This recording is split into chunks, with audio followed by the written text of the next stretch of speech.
Subscribe பண்ணாதவங்க subscribe பண்ணுங்க. அப்படியே பக்கத்துல இருக்க பெல் ஐகானையும் பிரஸ் பண்ணுங்க.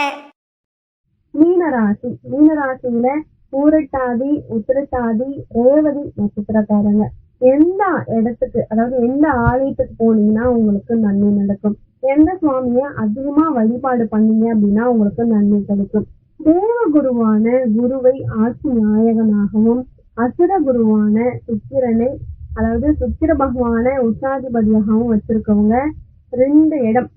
மீனராசி என்பவர்களுக்கு எல்லா இடத்துலயுமே நம்ம சொல்லியிருக்கோம், இந்த அளவுக்கு ஒரு சிறப்பான ராசி. உங்களுக்கு தவறு அப்படின்னு ஒண்ணு வரும்பொழுது அதுல இருந்து ஒதுங்கி வரக்கூடிய எண்ணம் தான் அதிகமா வரும் மீனராசி என்பவர்களுக்கு. இது தப்பு, இது எதுக்கு நமக்கு அப்படின்னு வேணாம் அப்படின்னு ஒதுங்கி வரக்கூடியவங்க.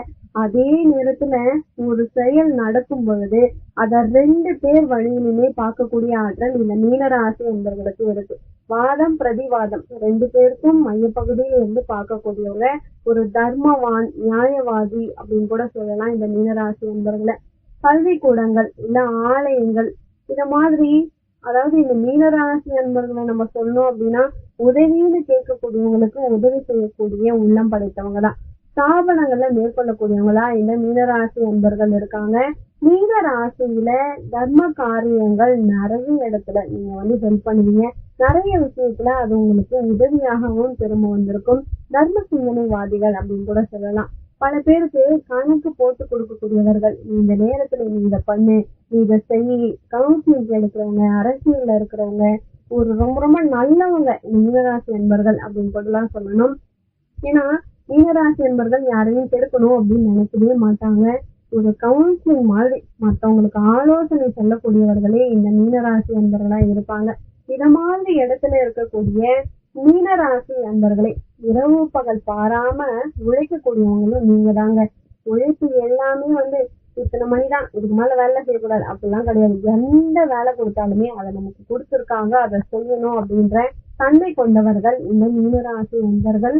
அப்போ இது மாதிரி எல்லாம் இருக்கக்கூடியவங்களுக்கு தொடர்ந்து சோதனைகள் எப்போ வருது அப்படின்னா மற்றவங்களை நம்பும் போதுதாங்க.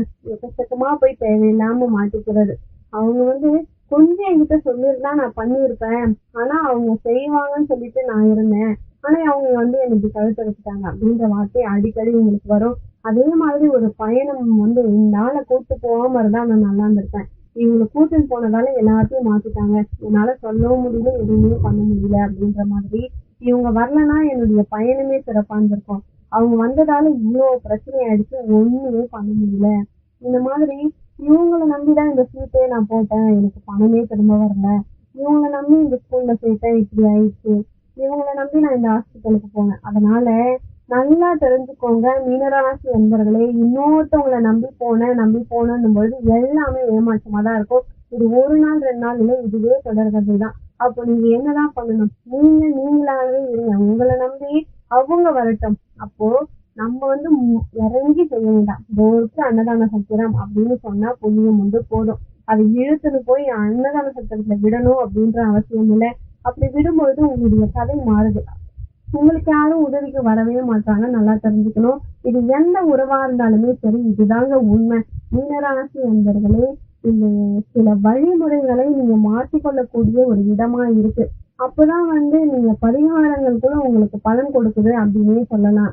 முதல்ல மீனராசி என்பவர்களுக்கு 2 ஆலய வழிபாடு, 2 இடம் ரகசியமான உங்களுடைய ராசி ரீதியான இடம். அதாவது இந்த இடத்துக்கு போனீங்க அப்படின்னா உங்களுக்கு சிறப்பா இருக்குங்க. மீனராசி என்பவர்களே, திருச்செங்கோடு அங்க அர்த்தநாரீஸ்வரராக சுவாமி இருப்பாரு மலை மேல.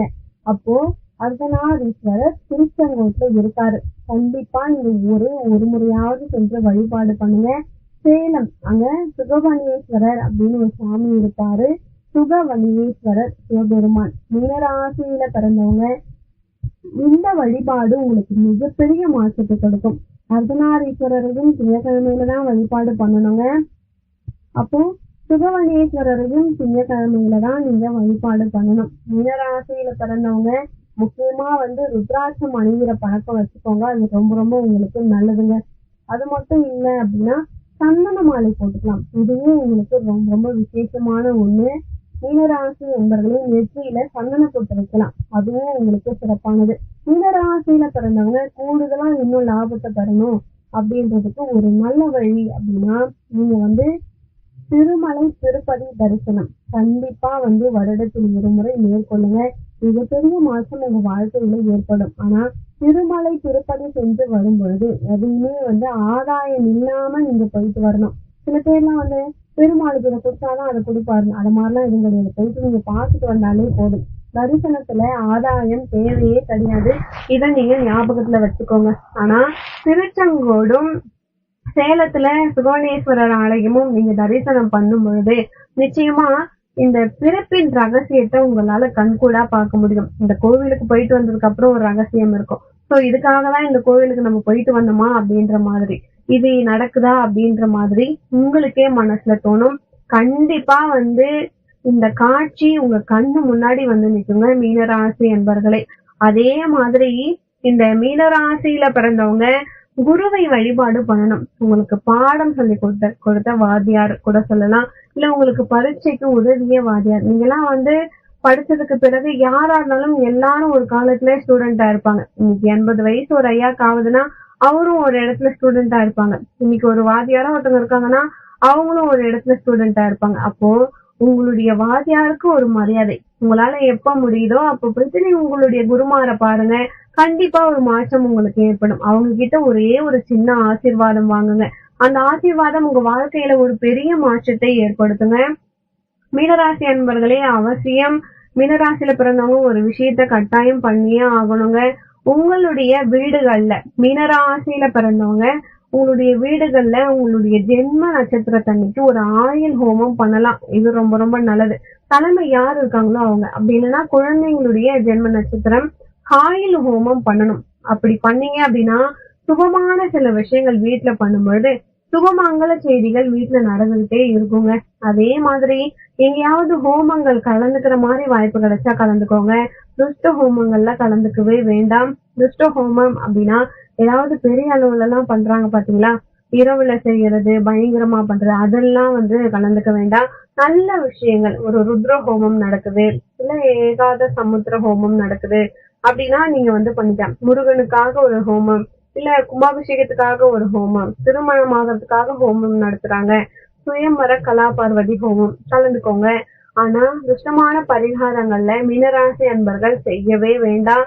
அதுவும் உங்களுக்கு செட் ஆகாது. மீனராசி அன்பர்களே, தேவையில்லாத விஷயத்த நினைச்சு பயப்படாதீங்க. நீங்களும் யாருக்கும் எதுவும் பண்ண வேணாம். அதாவது பில்லி சூனியம் இதெல்லாம் யாருக்கும் எதுக்கும் நீங்க பண்ண வேணாம். ஏன்னா எல்லாமே வந்து உங்களுக்கு சிவனின் ஆற்றல், சிவனுடைய அருள் இருக்கும் பொழுது, இடுகாட்டு பிரியன் இருக்கும் பொழுது நீங்க திருச்சிற்றம்பலம்னு சொன்னாலே போதும், சிவமந்திரத்தை சொன்னாலே போதும். அதுக்குதான் ஒரே ஒரு சின்ன ருத்ராட்சம் கட்டிக்கோங்க, நல்லா இருப்பீங்க. உங்களுடைய வாழ்க்கையில எல்லாருடைய வாழ்க்கையிலுமே நிம்மதி கிடைக்கும். மீனராசி என்பர்களே, இந்த பரிகாரத்தை நீங்க கண்டிப்பா செய்யுங்க. கண்டிப்பா உங்களுக்கு நல்லது நடக்கும். தெய்வ அருளால ஒரு குறையும் வராது. சகல செல்வத்தையும் உங்களுக்கு அம்பாள் கொடுப்பான். அதாவது நீங்க வந்து சரஸ்வதி வழிபாடு பண்ணுங்க, அதுவும் உங்களுக்கு சிறப்பாகவே இருக்கும். மீனராசி என்பர்களே, குழந்தைகள் படிக்கணும் அப்படின்னா சரஸ்வதி வழிபாடு ரொம்ப ரொம்ப முக்கியம்.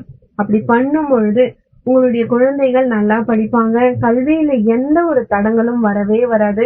உங்க வாழ்க்கையும் சிறப்பாகவே இருக்குங்க. மீனராசி அன்பர்களே, இவ்வளவு நேரம் இந்த பதிவை நீங்க கேக்குறீங்கன்னா உங்களுக்கு குலதெய்வ அருள் முழுமையா இருக்கு அப்படின்னு தான் சொல்லணும். அமாவாசை மாதத்தில் வரக்கூடிய ஒரு அமாவாசை, அதில் மாதம் வரக்கூடிய அமாவாசை என்று குலதெய்வ வழிபாடு நீங்க பண்ணலாம். ரொம்ப ரொம்ப நல்லது. அப்படி கோவிலுக்கு போக முடியாத தூரமா இருக்கு அப்படின்னா கூட பரவாயில்ல, வீட்லயே நீங்க குலதெய்வ வழிபாடு பண்ணுங்க. அமாவாசை என்று சகல சௌபாகியங்களும் உங்களுக்கு கிடைக்கும். குலதெய்வ அருள் வந்து ஒரு குடும்பத்துக்கு கிடைச்சதுன்னா அந்த வீட்டுல குறைகளே இருக்காதான். அதாவது யம தர்மராஜா வந்து ஒரு வீட்டுல 4 பேர் இருக்காங்க, அதுல ஒருத்தவங்களுக்கு உயிர் எடுக்கணும் அப்படின்னா கூட குலதெய்வத்துக்கிட்ட பர்மிஷன் கேட்டாதான் அதை பண்ணவே முடியுமா. அதனால உயிர் எடுக்க கூட குலதெய்வத்தின் வாக்கு கிடைக்கணும். அப்போ நம்மளுடைய குலதெய்வ அருள் நமக்கு முக்கியமா வேணும். நம்மளுடைய வீட்டுல அனைவரும் நீண்ட ஆயுளோடு வாழணும் அப்படின்னா குலதெய்வ வழிபாடு ரொம்ப ரொம்ப முக்கியம். மீனராசி என்பவர்களே, குலதெய்வ வழிபாடு பண்ணுங்க. கட்டாயம் மாதத்திற்கு ஒரு முறை குலதெய்வத்தை நீங்க அமாவாசை என்று வழிபாடு பண்றது ரொம்ப ரொம்ப நல்லது. மேலும் உங்க வாழ்க்கையில நீங்கள் சீரும் சிறப்போடும் செல்வ செழிப்போடும் வாழ நானும் இறைவனை பிரார்த்திக்கிறேன்.